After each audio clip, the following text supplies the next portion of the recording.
My name's Karen Charman, and 21 years ago I was diagnosed with fibromyalgia. A couple years before that, I had completed my master's degree at Columbia University's Graduate School of Journalism, and I was working as an investigative reporter focusing on environmental and health issues. 8 years before that, though, I had my first health crisis. It was a badly herniated disc at the bottom of my spine, which left me bedbound for about 6 months.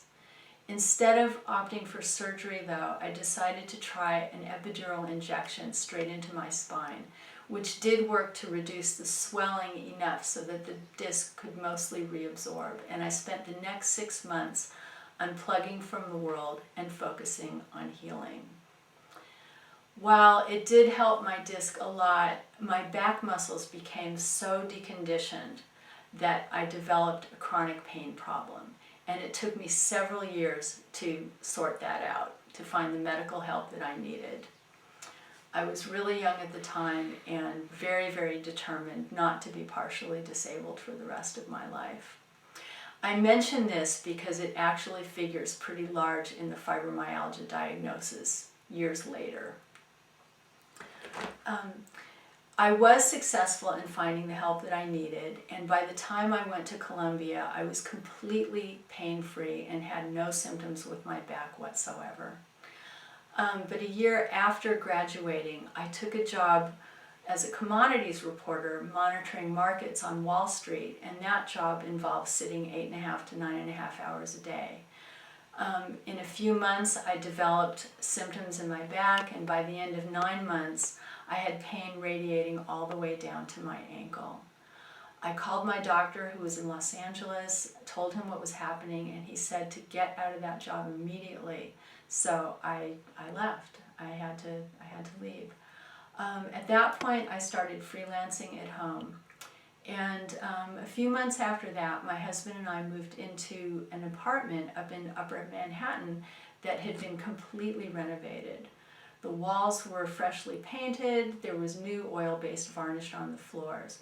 And as I was sitting there writing my stories, interviewing people, I was breathing in all of these toxic fumes that were outgassing from the walls and the floors. I had known that I had had gluten and dairy allergies for many, many years at that point.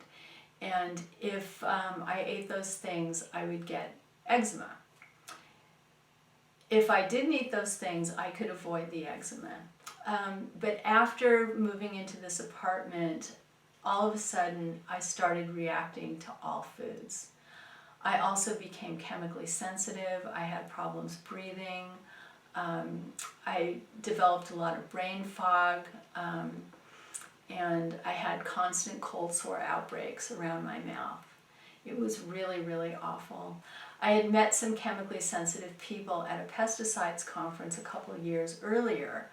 So when it started happening to me, I knew enough to be really, really scared.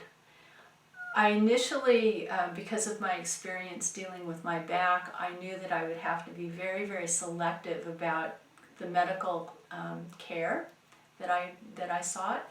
So I didn't even bother to go to conventional doctors, because at that time there was a big debate over whether multiple chemical sensitivity even existed, and I didn't feel like getting into arguments about that. The environmental medicine doctors, they did a lot of allergy testing on me for foods, for chemicals, for molds, for pollens, and pretty much everything was showing up as positive because I was reacting to everything. They also diagnosed me with leaky gut syndrome, and I had diminished breathing capacity. Environmental medicine, though, is really all about limiting your exposures. So I bought air filters for the apartment, I bought an air filter for the car, I bought a shower filter for the shower. We had to get a new bed because the bed that we had before was bothering my back. Mattresses outgas all kinds of chemicals, so I had to cover the mattress with tin foil to create a barrier to try and prevent that exposure. And it was terrible. I also was put on a very strict food rotation diet, which meant that I could only eat 3 different foods on every 4 days. And while that did help somewhat to enable me to eat, it did mean that it felt like my whole life was kind of revolving around what I was going to eat that day, in addition to, you know, the different doctor appointments in trying to sort this out. They sprayed pesticides in our building every month for cockroaches, and every time they would spray, my symptoms would get a lot worse. I decided that I just couldn't stay there, so after a few months I moved up to Vermont, and that seemed to help because it was a cleaner environment. But then a few months after that, when the weather started turning cold and the people in the house that I shared had to turn the forced air heating system on, I started having problems breathing. So I started panicking again, and I knew I needed to move. It was so horrible to be in a situation like that where I felt totally vulnerable.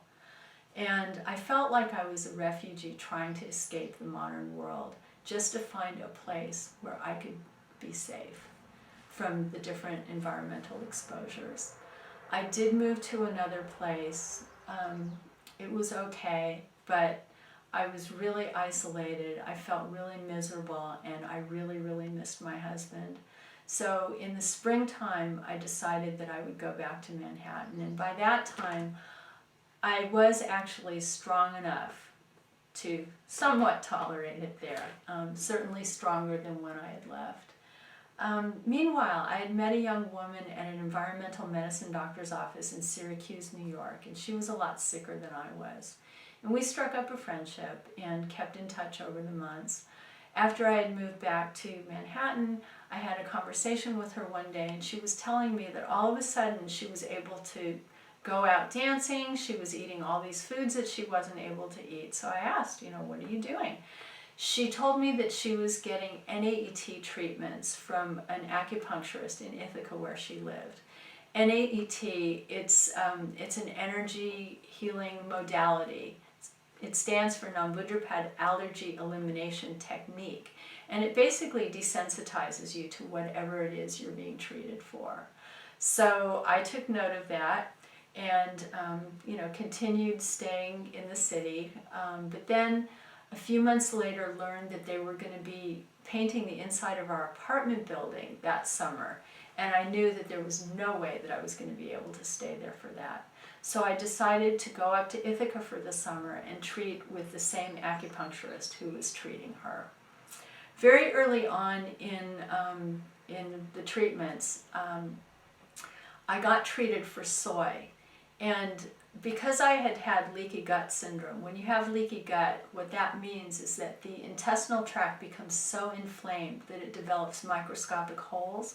So everything that you're eating, microscopic amounts of it leach through into your bloodstream where it's not supposed to be, and your immune system attacks it as an invader. I had developed these, whenever I would eat soy, my stomach would blow out within minutes, and I would get terrible cramps, gas, bloating. It was really, really awful. I had one NAET treatment for soy, and that reaction just completely stopped, which absolutely amazed me. And I thought, okay, this is what I have to do. This will be my healing path. And I stuck with it for the rest of the summer. Unfortunately, I was treated way too intensively, so when I went back to the city in the fall, all of my allergies, except for soy, came back, and I had to start over. So I found other practitioners, continued with the allergy work. Over that summer, though, nothing had helped my back. So I started treating with a physiatrist, a medical doctor who specializes in pain and rehabilitation. And she was also highly trained in osteopathic manual therapy methods. Between her and her wonderful physical therapist, they really, really helped to stabilize my back, but it still was a constant battle. finally, in our apartment, we had one last crisis, which was the final straw for me. We lived on the second to top floor, and there was a leak in the roof, and the apartment above had a really, really bad mold infestation. At that point, I thought, that's it. I cannot do this anymore. So I told my husband, I can't stay, I have to leave. And we decided to move up to the Catskills where we are now. Leaving the toxic environment was really, really important, but I also knew that it was at least as important to pursue the allergy elimination work. I went online, I found Dr. Deborah Singer, who's a chiropractor and an acupuncturist up in Albany, and I started treating with her in March of 2000. Dr. Singer was trained in NAT, but she was also trained in BioSET, which is an expansion. It grew out of NAET. It's a much, much, much more comprehensive protocol developed by Dr. Ellen Cutler. Every day I bless Dr. Ellen Cutler for her brilliance. Anyway, Dr. Singer began treating me. Every food she cleared, I was able to reintroduce it back into my diet.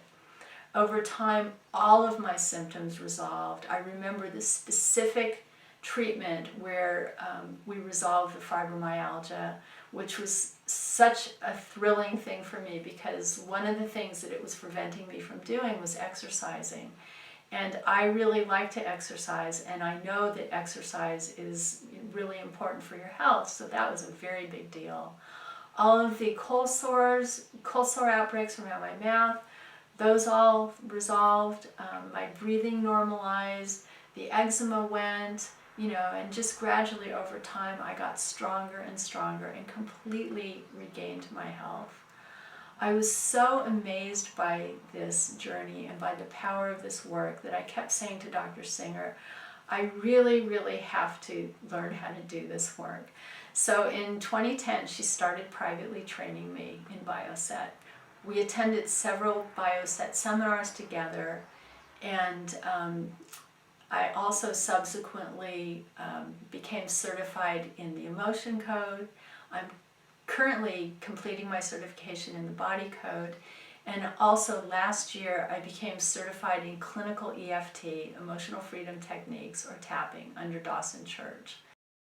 I now have my own energy healing practice using all of these modalities, and not only have my own experience, but also working with clients, see how effective it is to just basically identify these layers of energetic stress that are getting in the way of people's ability to heal, stripping them away and seeing them heal as well. This has been a really, really amazing journey.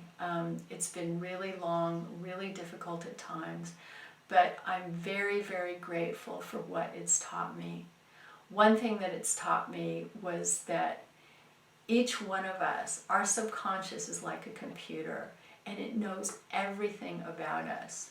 When we're dealing with a health crisis of this nature, we can use muscle testing to tap in to see exactly what it is that is causing the symptom, and then clear that through the meridian system so that the body can come back into balance and heal itself. Bodies do want to heal. They are designed to heal.